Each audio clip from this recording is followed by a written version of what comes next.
Well, my mother-in-law is pressuring me into marrying her younger son, and you might be wondering how she's my mother-in-law when I haven't married him yet. The twist is that I was initially married to her eldest son, who unfortunately passed away in an accident. Now she's pushing for me to marry the younger one. It sounds strange, but there's a crazy backstory that explains her motivations. Reflecting on my childhood, I have fond memories of a happy family of four: my parents, my older sister, and me. However, tragedy struck when my sister passed away, leaving us with only memories. In the aftermath, my parents showered me with even more affection, allowing me to indulge in whatever I wanted. They struck a balance by disciplining me to prevent any spoiled behavior. Despite the loss, they ensured I had everything I desired, including enrollment in a prestigious college. It was at this college that I met Chris, an exchange student from Bulgaria. We became friends, and our relationship evolved into a romantic one. Chris, unlike my parents initially suspected, treated me with love and affection. Despite their reservations about his intentions, Chris persisted, proving his sincerity. He faced challenges, including insults and attempts to break us apart, but his determination prevailed. He won over my parents by showing genuine commitment, contributing to our relationship's acceptance. After a year of dating, Chris proposed, and we had a wedding in England. However, post-wedding, complications arose when deciding where to settle. Chris revealed his desire to build a future in his own country, which I accepted, though aware my parents wouldn't be thrilled. During a congratulatory dinner with my parents, Chris broached the topic, causing tension. As the conversation progressed, my dad, sensing the direction, became increasingly agitated, eventually resorting to physical violence by unexpectedly punching Chris. I was taken aback as my dad, who was not known for raising his voice, suddenly became aggressive. Mom joined in, and in a matter of seconds, a full-blown fight erupted. Dad started pulling Chris out of the house, and I desperately tried to intervene. Following this intense altercation, Chris didn't speak to me for a day. Determined to prevent such incidents, I persuaded Chris to meet my parents again. Before their meeting, challenges arose on both sides. My parents were insistent on keeping me close, even at the risk of jeopardizing my marriage. I stepped forward, revealing that Chris had made his living condition clear before our marriage. He owned an estate and intended to expand his business there, making it impractical for him to uproot and move. I willingly agreed to relocate to his country. This revelation angered my mom, leading to a heated argument where she accused me of selfishness and abandonment. After numerous arguments, tears, and emotional turmoil, I managed to convince my parents to let me go. Chris eventually arrived at my parents' house for a meeting, but they didn't extend a warm welcome. Despite this, Chris remained unfazed. A peaceful dinner ensued, and my parents reluctantly agreed to our arrangement, with the condition that I visit them every few months. Thus, I left my homeland to start a new life in a foreign country with my husband. However, the in-laws who had attended our wedding ceremony left abruptly, and Chris's mom informed him that they couldn't come due to an urgent matter. Although my first impression of them was negative, I decided to give them the benefit of the doubt. Upon reaching Chris' estate, I was astounded by its vastness and the scale of his business. Despite being a wealthy businessman, Chris remained humble and down to earth. Initially unaware of the family dynamics, I later discovered their complexities. Chris's mother was not the sweet lady she pretended to be, and his brother caused frequent trouble.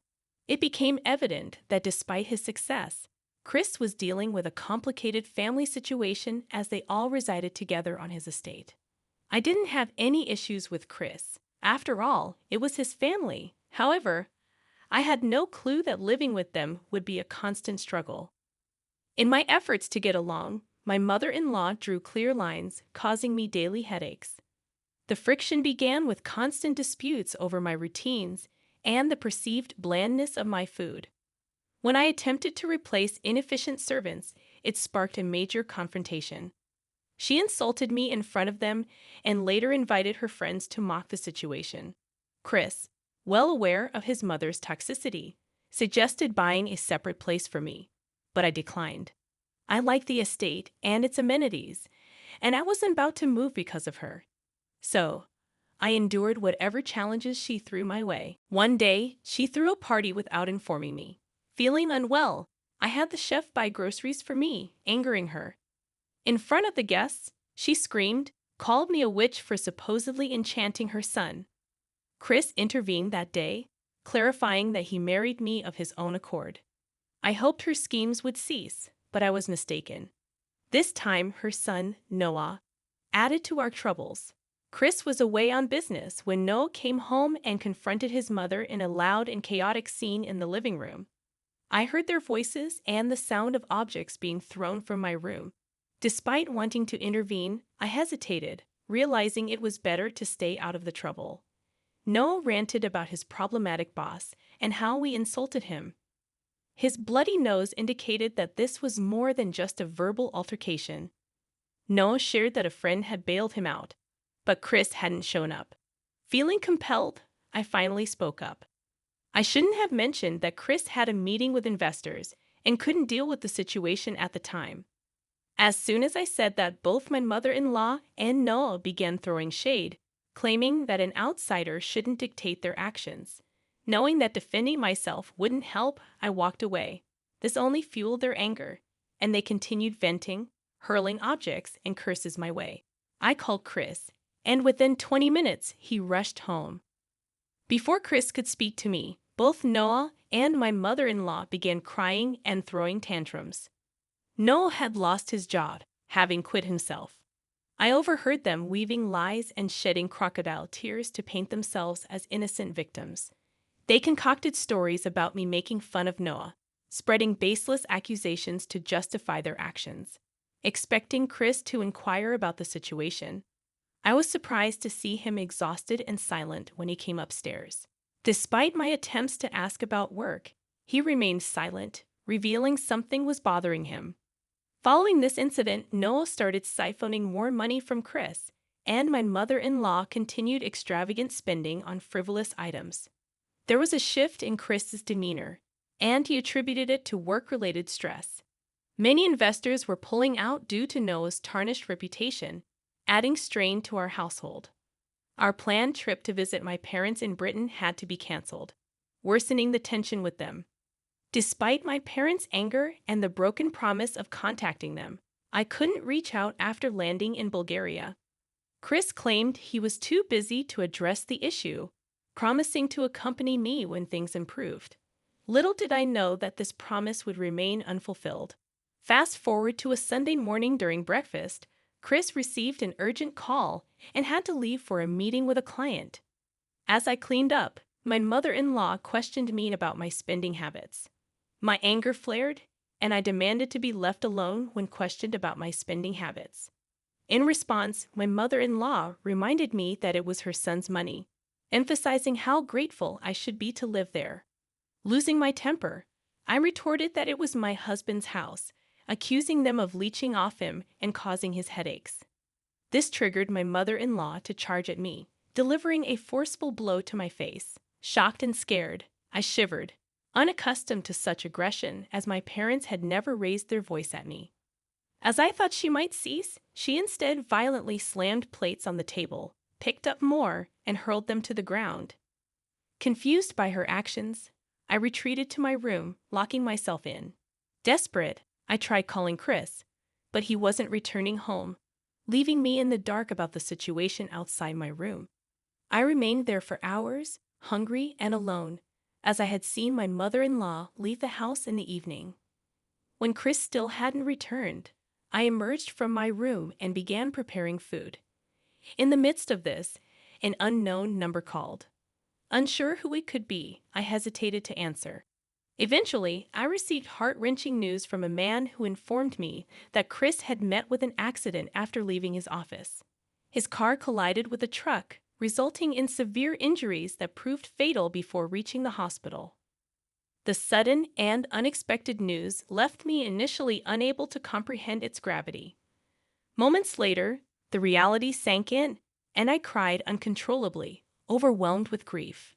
Upon hearing my cries, my mother-in-law rushed to me, bombarding me with questions about what had happened. That day marked a pivotal moment when my world changed forever. Overwhelmed by grief, I was immersed in sorrow, unaware of the dealings occurring behind closed doors. My parents couldn't attend the funeral due to ticket unavailability. A month after Chris's death, my parents began noticing the activities of my mother-in-law and brother-in-law. Auntie suggested I return to Britain, leaving everything behind to start anew. Initially hesitant, I felt torn, fearing betrayal to my deceased husband. However, the toxicity inflicted by my mother-in-law became evident. She began meeting business partners, attempting to secure Chris's money. It was then that Chris's lawyer revealed the existence of a will, making me the sole owner of his property and estate. My mother-in-law vehemently objected, throwing a tantrum and claiming it was a ploy to deny her a share. The lawyer clarified that Chris had handed over the will immediately after our wedding, presenting genuine documents. Rather than contesting the matter, accepting the truth seemed the wiser choice. With this revelation, I assumed responsibility for Chris' estate and contemplated the future of his business in Bulgaria. Still in the decision-making process, I was in my room when my mother-in-law abruptly entered, crying and wailing, leaving me bewildered. Curious about my mother-in-law's unexpected emotional outburst, I inquired about the reason. She revealed that she felt like losing another part of her son, Chris, and insisted that for her to feel his presence, I should marry his younger brother, Noah. This shocking proposition angered me, and I vehemently expressed my frustration, telling her to leave me alone and never bring up such disrespectful suggestions, especially so soon after Chris's passing. In the aftermath of the confrontation with my mother-in-law, I began contemplating ways to escape the situation and deal with her and Noah. The perplexing aspect was why she was so eager for me to marry Noah when we harbored mutual animosity. The puzzle unraveled when her true intentions were revealed. It was a Sunday evening, and my mother-in-law hosted a small tea party with her friends. Engrossed in paperwork upstairs, I felt thirsty and decided to head downstairs. I refrained from coming downstairs whenever either of them was home, but my severe dehydration forced me to break that rule. While fetching a glass of juice, I unintentionally overheard my mother-in-law's conversation with her friends, particularly Theo. Intrigued, Theo questioned why my mother-in-law, who supposedly hated me, wanted me to stay in the house and marry Noah. My mother-in-law's response was shocking. She disclosed that I had become the owner of the estate, and they now depended on me for financial support. Their plan was to marry Noah to me, extract money from me, and then promptly divorce me to claim the estate. Hearing this infuriating plan, I decided to bide my time and devise a better way to teach them a lesson. After a night of contemplation, I hatched a plan to pretend to agree to the wedding. The next morning, I shocked my mother-in-law by expressing my willingness to marry Noah, claiming I had changed my mind. She was so delighted that she didn't question my intentions, and preparations for the wedding commenced. Meanwhile, I worked swiftly to sell the estate and transfer the business to Britain, with the help of my parents who were aware of my plan. As the wedding approached, I contacted potential buyers and informed investors about the business transfer. With their assistance, I managed to wrap up everything in Bulgaria and relocate the business to Britain. As I agreed to the wedding, my mother-in-law's attitude underwent a sudden transformation. She became sweet and friendly. Noah started showing unwarranted affection, and they both acted as if they genuinely cared about me. Despite my disgust, I played along, pretending to comply with their wishes while knowing they were only doing it to secure the property. Throughout the entire period when Noah and his mother-in-law were scheming to oust me and claim sole ownership of the estate and my money, I maintained a facade of being deaf and dumb. Despite being acutely aware of their conniving plans, I played the role of an oblivious observer, buying time until I could execute my own strategy and teach them a lesson. While they orchestrated their plot, I pretended to be oblivious, acting as if I knew nothing. Despite the lavish gifts and feigned excitement for my impending wedding to Noah, I remained vigilant, determined not to fall victim to their deceitful tactics. Time was of the essence, and as the wedding day approached, I intensified my efforts to ensure they wouldn't succeed in their schemes. As the grand wedding day unfolded with everyone gathered in the opulent hall, my mother-in-law anticipated making a fool of me. However, instead of being present at the wedding hall, I left for the airport. I promptly called her, revealing my decision to cancel the wedding, catching her off guard. She erupted in a fit of screams and name-calling, leaving the wedding hall in shocked chatter. That marked the last time I had any contact with her. Subsequently, I began anew in Britain, leading a far better life than I could have imagined. While the pain of missing my husband persisted, I found solace in starting my own business, a venture made possible by his legacy. Sorting out everything in Bulgaria, I secured a nice house, launched a successful business, and achieved financial independence, allowing me to enjoy a lavish lifestyle. I discovered that my mother-in-law and Noah had ended up on the streets, facing the consequences of their pettiness and bad behavior. Their actions had left them with nothing to eat, and no one was willing to offer them shelter due to their negative reputation. Later, I learned that Noah had become entangled in illegal activities, involving himself with a gang engaged in drugs and other illicit pursuits. Eventually, he got caught, leading to a lengthy prison sentence. Meanwhile, my mother-in-law found herself in an old home, living a humble existence with minimal resources. Karma had dealt them a harsh blow, and they were now grappling with the consequences of their actions. While they faced a challenging and tumultuous life, I, on the other hand, was poised to live comfortably. The tables had turned, and the repercussions of their schemes were catching up with them. Despite the satisfaction of seeing justice served, some might argue that leaving them completely destitute was too severe. However, given their malicious intentions to exploit and harm me, I found solace in their downfall. Reflecting on this story, it raises questions about the ethical choices one might make when faced with such adversity. I invite you to share your thoughts on how you would navigate such a situation, considering the intricate dynamics at play.